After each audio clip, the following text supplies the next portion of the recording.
खबर दें आपको, कराची में बारिश, इंतजामी दावे धरे के धरे रह गए।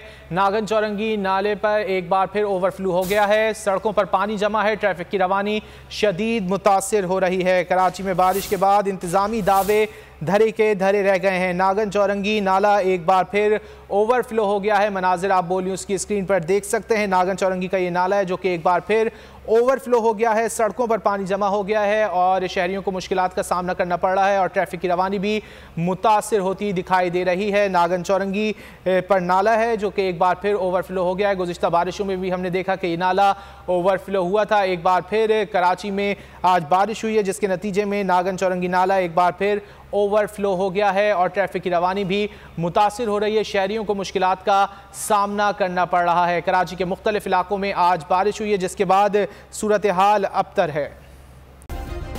सब्सक्राइब करें और बेल दबाएं ताकि कोई खबर रह न जाए।